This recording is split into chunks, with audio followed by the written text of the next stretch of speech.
Hola, ¿qué tal amigos de Somos Cultura, Identidad y Raíz? Yo soy Johnny Arenas y en esta ocasión platicamos con una promotora artística que es muy respetada, muy querida en el puerto de Veracruz. Ella es Ivonne Moreno. Platicamos con ella y ella nos habla un poquito de cómo fue involucrándose poco a poco en el mundo del arte y cómo fue el trabajar con personajes como José Luis Cuevas y Gustavo Pérez, dos importantes artistas en el país y bueno, también en el extranjero. Y ella nos da su opinión de qué es lo que está pasando con las instituciones gubernamentales acerca de la cultura. Así que vamos a ver qué nos dice Ivonne Moreno.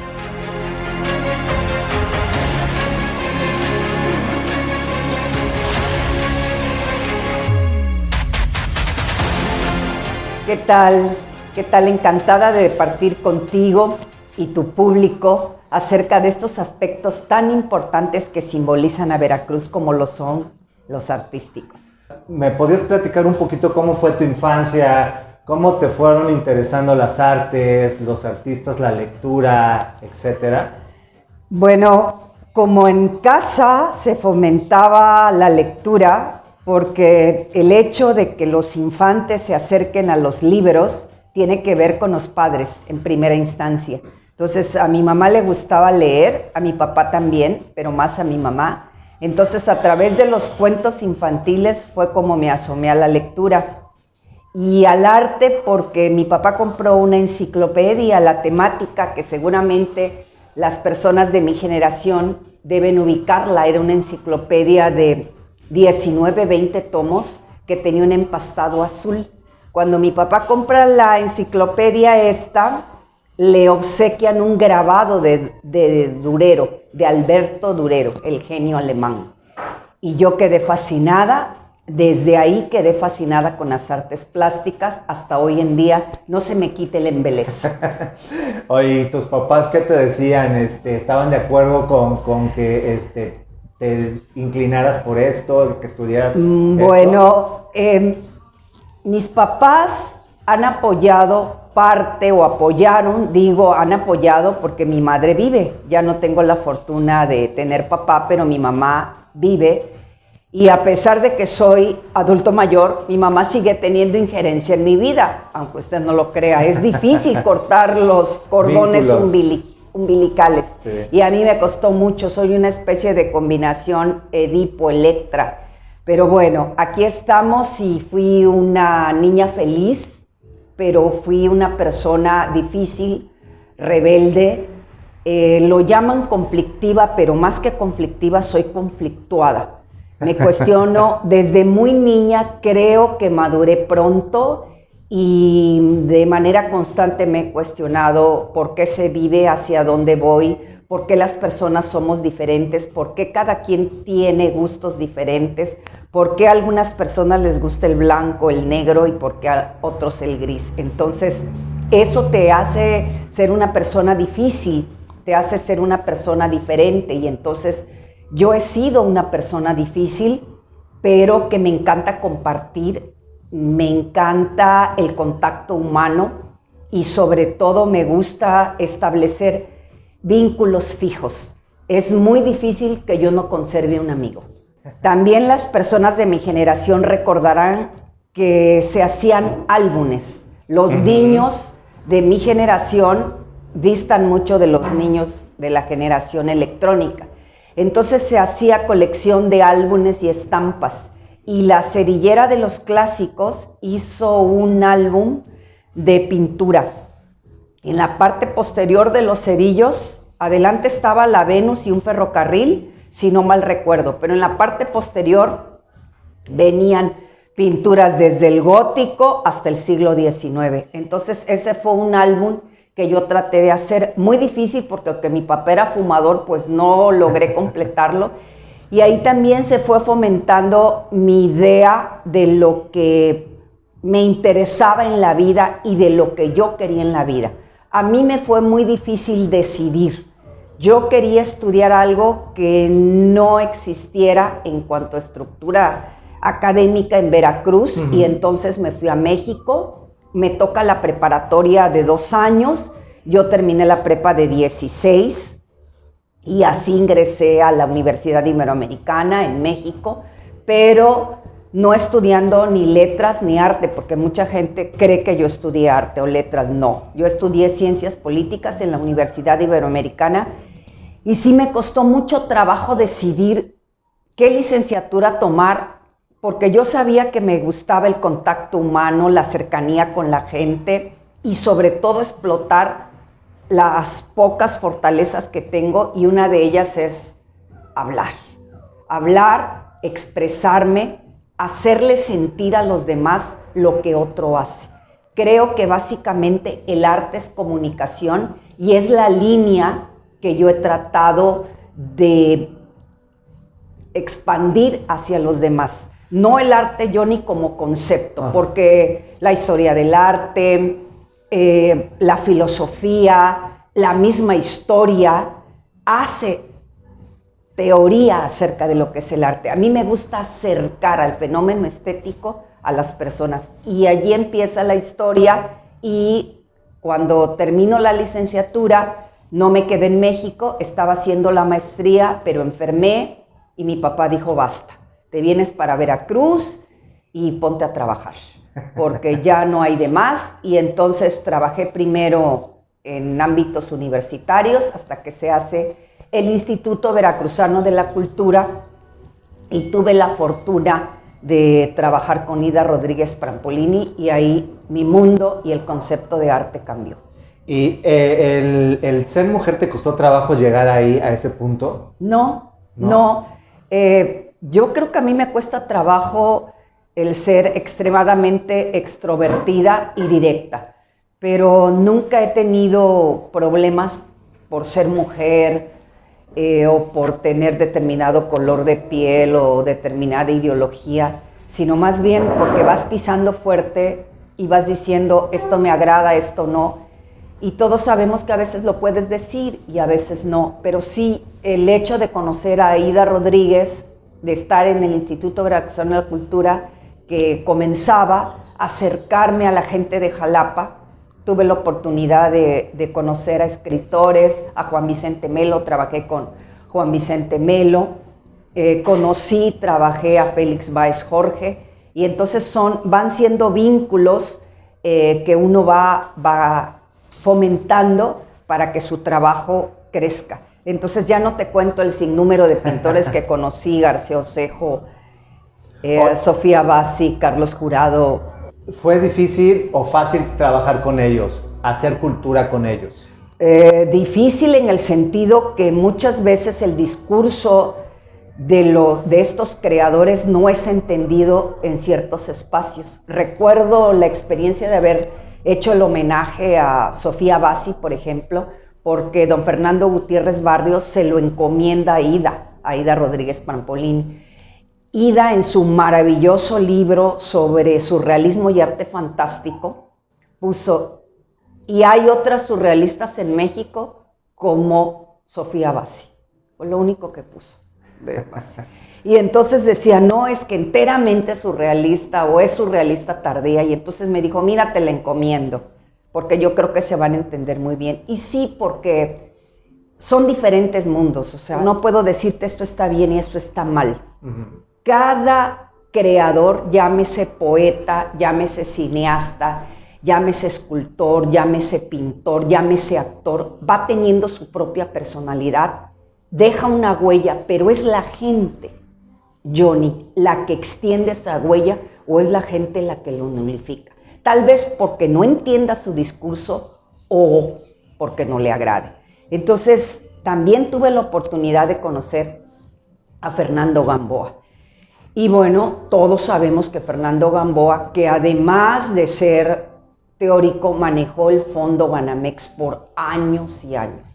Y entonces me compartió anécdotas increíbles y pude ir entendiendo y desenvolviéndome en este mundo tan intrincado, apasionante, pero hartamente difícil como es el arte.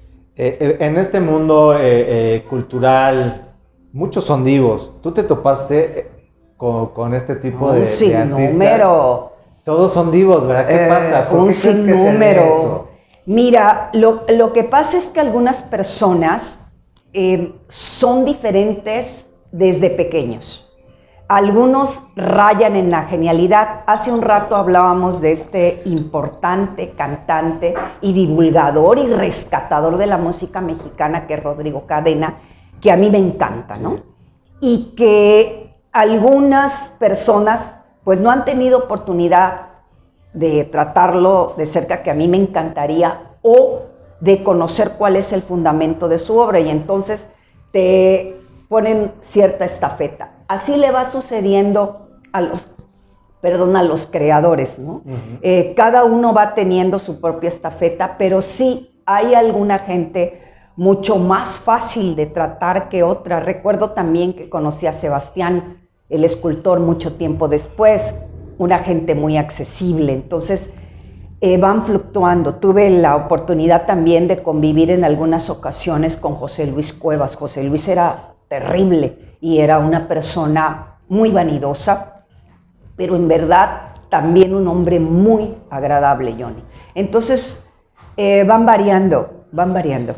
Oye, Ivonne, ¿cuál es tu opinión acerca del trabajo que se está haciendo ahorita en el IBEC? Bueno, mira, yo no quisiera caer en diatribas ni en polémicas, porque ni cuando me han despedido de mis trabajos lo he hecho. Yo creo que el Instituto Veracruzano de la Cultura tiene una buena raíz, hablando de identidad y raíz, como trata tu programa, porque el fundamento con el que fue creado tuvo teoría y praxis. El problema es el cambio económico, el cambio ideológico de cada sexenio. Y luego que también el personal va envejeciendo. Entonces tienes que rotar, porque algunas personas son creativas, están muy identificadas con su trabajo, pero ¿qué pasa, Johnny? Que envejecemos y que entonces las ideas ni las ganas ya no son las mismas. Tenemos que llegar a nuevos públicos. Casi siempre se hablaba de crear nuevos públicos y acercar. Yo recuerdo cuando abrimos la galería, que hoy lleva el nombre precisamente de la directora fundadora, la gente no se acercaba a las exposiciones. Entonces tuvimos que hacer prácticamente una labor de acarreo, por un lado. Y por otro lado también están otras directrices, porque el problema muchas veces son las políticas, de que tú vas a traer a creadores de bienales, a creadores extranjeros, y muchísimas veces la gente local no lo entiende. Yo estoy de acuerdo que hay que ilustrar al público con nuevos discursos y con otras propuestas que no sean las locales. Pero la buena intención y la caridad empieza por casa. Entonces hay que darle su lugar a cada creador. Y es ahí donde siento que hay ciertas fallas. Por un lado, y por otro, no se dan abasto a atender todo lo que este sector demanda, el sector creativo. Y bueno, todo lo quieren de a gratis y pues no respetan el trabajo del artista, lo minorizan, ¿no? Que yo creo que eso finalmente está mal. Mira, eso se cuestionó mucho en otras direcciones del Instituto Veracruzano de Cultura, inclusive hasta se llegó a fijar una cuota simbólica para entrar a las galerías y no funcionó. Yo creo que no va por ahí. A lo mejor, pero habría que hacer un estudio de mercado, porque también el pensar que la esfera de la realización artística, de la creatividad, que no tiene que ver básicamente con cultura, porque cultura es todo. La palabra cultura tiene que ver con cultivo, y todo lo que no está en la naturaleza es cultura. Habría que realizar estudios de mercado, porque el arte tiene que ver con la venta, el arte tiene que ver con la proyección, el arte tiene que ver con el mercado, con el mercadeo. Y entonces, ¿qué es lo que tú tienes que hacer? Tú tienes que empezar a compartir con la gente que el arte es un trabajo. no es un ocio. Aquel que deja de fumar y pinta, pues es una terapia, ¿no? O si te divorcias y haces escultura, es una terapia, pero no quiere decir que te va a convertir en un creador artístico, en un creador plástico, y mucho menos en esa palabra mayor que es artista. Oye, el público de aquí de Veracruz es difícil, ¿no? Para las cuestiones culturales. Fíjate que ya no tanto. Ya no tanto, me parece a mí, es como hacer esta división tajante. Yo no tengo nada contra Jalapa. A mí me gusta Jalapa y casé con un jalapeño, así que se podrán imaginar que conozco a la gente de Jalapa. Pero ¿qué pasa? Que por la misma estafeta de que fue bautizada la Atenas Veracruzana y está la principal universidad del estado allí, se piensa que nada más Jalapa. La orquesta sinfónica maravillosa estuvo por años radicando en Jalapa y de repente se demuestra que aquí también puede haber orquestas musicales y no sabes qué éxito ha tenido. Tú sabes bien el éxito del Foro Boca y de la orquesta. Sabemos muy bien también el éxito de la orquesta Daniel Ayala a través de Lucía Ortiz y bueno, obvio la tarea de Amparo Tomás, que es muy trabajador, importante. Y entonces ya tú te das cuenta que todo esto va caminando en perfil de que la gente ya va buscando otras audiciones que no sean las comerciales. Lo mismo nos ha costado trabajo hacer reuniones poéticas, pero las hacemos y va la gente y compra los libros. ¿Qué es lo que a mí me subyuga? Esto, los espacios que yo llamo vivos. Aquí traer al café poesía, traer arte. Uno de los logros que considero que a lo largo de mi vida, de ya mis muchos años he conseguido, es el corredor artístico Curarte en el nosocomio español. La otrora Beneficencia Española, desde el 2008, me da la oportunidad de compartir arte y es a través del doctor Antonio Ramos de la Medina que creamos las galerías del Hospital Español. No sabes qué éxito. No es que ya la gente lo reclama, el personal médico, el personal administrativo. Me dicen, una costumbre, ¿no? Ni en pandemia. Yo entraba como astronauta y me dijo Ramos de la Medina, no va a haber inauguración, pero tienes que venir a montar. Las paredes no las quiero desnudas. Y entonces es una necesidad ya, porque tienen un público. Y ese ir y venir, ese de público, ¿no? De transeúntes, no sabes qué fábula. Además se vende, porque a mí lo que me importa es que la gente entienda que si yo tengo una obra en mi casa es porque la compré, o me la regalaron, no importa, pero el que te la regaló la compró. ¿Sí? Sí, pero bueno, también ahí es un poco de la sensibilidad de esta persona que está aprovechando el lugar y el espacio para mostrar ese tipo de trabajo de obra, ¿no? Pues esa ha sido mi tarea. Que finalmente... ¿Pudiste en el clavo? Sensibilizar. Sí, pero precisamente es lo que no está pasando porque en esos puestos donde tiene que haber gente sensible, pues está gente recomendada, ¿no? Es un vicio y te ponen la estafeta, ¿no? Imagínate no reconocer tus límites. Cuando una gente está cansada, es que eso lo ves. Cuando una gente ya no tiene que decir, lo percibes. Solamente una gente demasiado distraída. Entonces, ¿qué es lo que pasa? Que hay distractores en la tarea artística, en la gran tarea cultural, que no únicamente depende del sector gubernamental, también están los ayuntamientos y hacen lo mismo. Hacen lo mismo. Desde los recintos son grises, son sombríos, calurosos, incómodos. Entonces, ¿qué es lo que hay que hacer? Invitar a otras esferas productivas. Yo no puedo, invito a un sector privado, a hay un catálogo muy grande de empresas para que puedan realizar inversiones. ¿A qué crees que es que ya no tengamos esos grandes festivales, esos, no lo hay, ya todo es local, muy chiquito? Entonces, personas como tú, que tienen la experiencia, los contactos, que pueden hacer ese tipo de eventos, pues No voy con la ideología sexenal presente. Sí, es la verdad. Sí. O sea, a mí no me gusta denostar, vuelvo a repetir, el trabajo de nadie. Porque si algo he aprendido en estos años es que hay que aprender a respetar y sobre todo, el tiempo es el mejor factor. El tiempo es el que pone a cada persona y a cada circunstancia en el sitio que le corresponde. Pues sí. Oye, ¿qué futuro le ves a la cultura aquí en el estado?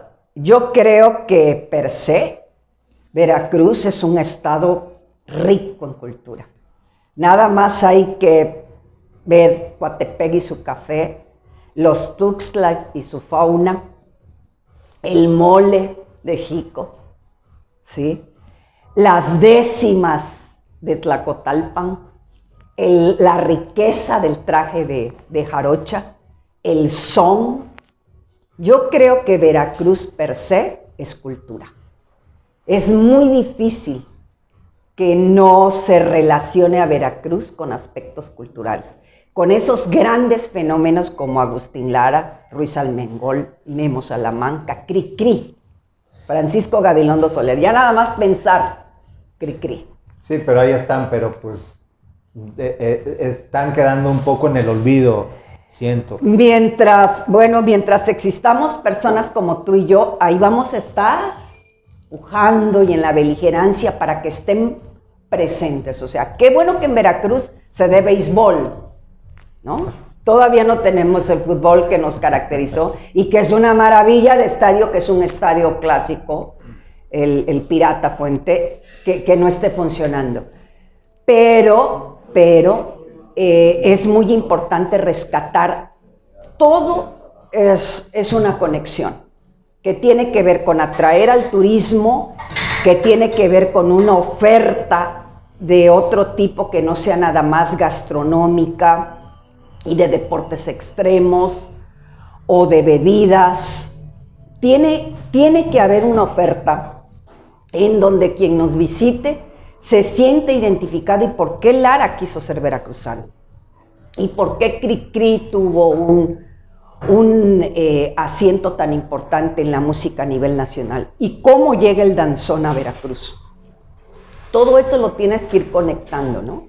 ¿Y quién pinta hoy en día, no? Está el caso de Pedro Trueba, por ejemplo, que es incansable, ¿no? Entonces, ir reubicando. En Veracruz hay un semillero de pintores y ceramistas. Yo tengo la fortuna de dirigir un colectivo plástico, Arena y Luna, y tengo gente de primer nivel, como Eva Ríos, que es de Sinaloa, y que ahora radica en Veracruz, pero que ahora vuelve a su tierra porque está junto con su hermano, que es de los mejores muralistas, si no el mejor a nivel nacional. Están haciendo el mural más grande de América Latina. Y ella es una extraordinaria pintora, Georgina Malpica, está Rosario Gómez Barquín, Almadelia Parra. Hay un sinnúmero de gente también nueva, despuntando muy bien. Valores señeros como Carlos Cano, fotógrafo y pintor. Él ya quiere olvidar un poco la etapa de fotógrafo. Yo tengo excelentes recuerdos de esa etapa. Y hay gente así, muy entregada, profesional, que no te va a hacer quedar mal. Manuel Sardaín de Orizaba, y que está en todos lados, ahora está en Playa del Carmen, ¿no? Y así la lista es enorme. ¿Tú qué crees que deba de tener un trabajo plástico para que sea bueno? Un cuadro, una fotografía. Mira, en primer lugar está el planear un trabajo de esta naturaleza. Primero tienes que ver qué vas a trabajar, pequeño, mediano o gran formato. Y en base a eso hay una planeación.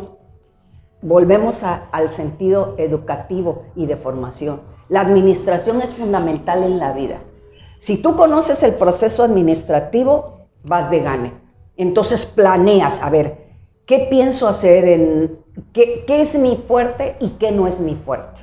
Entonces todos sabemos que trabajar en gran formato es difícil, pero trabajar en pequeño formato, eso sí que es un reto.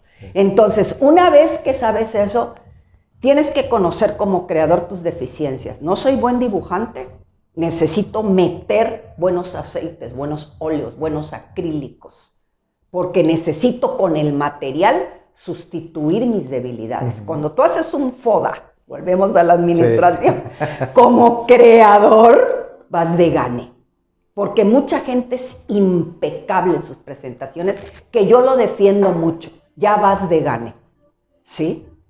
Y ahí tienes una gran ventaja, porque no se trata únicamente de ganar bienales, ¿no? O de casarte con el arte conceptual para que tú seas maravilloso. Hay creadores conceptuales buenos, pero hay quienes se quedan en esa nube, ¿no? En esa nube, en esa faceta, no hay quien los baje y están acá, según ellos, en el Olimpo. Y no desdeñar el figurativismo, porque todavía hay cosas interesantes. Fíjate, Ida Rodríguez Prampolini me decía, ya no hay nada nuevo sobre la pintura, porque Ida era determinante. Y entonces trabajaba mucho. Es que ya no hay corrientes, no han surgido corrientes. A Ida le dio mucho por proteger las artesanías. Es una lástima que hayan dejado caer el centro de artesanías en el centro histórico de la ciudad. Y realmente Veracruz eso es otra fortaleza. Hay una gran producción artesanal que del mismo modo no está teniendo la divulgación ni la difusión que se merece. Entonces todo va en base a la buena planeación, al material que estés eligiendo, porque quien es un extraordinario dibujante, así digan que ya eso no existe, Johnny, tú te puedes dar el lujo de hacer lo que quieras, pero cuando tienes que sustituirlo por color, por textura, que es válido porque hay una texturización riquísima, maravillosa, adelante. Ahora, Veracruz también es tierra de ceramistas, sí, y lo conocemos por ese camino viejo a Coatepec. Tuve también la oportunidad de trabajar con Gustavo Pérez. La primera exposición que hizo Gustavo Pérez en Veracruz la organicé yo. Y es un hombre difícil, muy difícil. Fíjate que nosotros hicimos tan buenas migas. Sí, es un hombre. Yo creo que hay ceramistas mujeres más pesadas. Sí. Después tuve la oportunidad de trabajar con Velázquez. Mariana. Linda también, sí, persona. Sí. Elsa Naveda. Elsa, sí, y con el maestro Perarneson. Ay, qué agradable hombre. Sí, sí. Entonces, un genio. Sí, te vas haciendo así y diferente, ¿verdad? Con una mentalidad diferente y que logre inyectar esa inquietud litografías que hace. y ese espíritu. Sí. A mí me toca presentar un libro de Per Anderson, increíble. Y bueno, y ahí vas por la vida, ¿no? Derrochando hasta cierto punto optimismo, porque yo soy una personalidad pesimista, para poder conectar al espectador con el arte. Oye, Ivonne, ¿cómo se logra llegar al punto al que tú has llegado, de que la gente te respeta por tu trabajo, por tu manera de hablar, por cómo te diriges con ellos? Eso es lo más difícil, eso es lo más difícil, es lo más... No. Mira, yo pienso que con el trabajo y la seriedad, cuando... A mí hay una anécdota que contaba Luis Buñuel. Dicen que en el hecho de su muerte, porque él siempre se catalogó como ateo, y si tú ves el discurso cinematográfico de Buñuel, pues te podrás dar cuenta que sí. Pero en los últimos años de su vida se hizo muy amigo de un jesuita. No sabemos a ciencia cierta qué platicaba, ¿no? Pero dicen que ya en su lecho de muerte, Luis Buñuel contaba una anécdota de una niña que era amante de las moras y que cada vez que iba al colegio caminaba por un sendero y velaba las moras de una huerta vecina. hasta que un día no pudo más y se vuela la barda, que era muy alta, para comer moras. Pero cuando ella intentó, después de un gran hartazgo de moras, con su uniforme manchado, y trata de salir de la huerta, cae de la barda y se muere.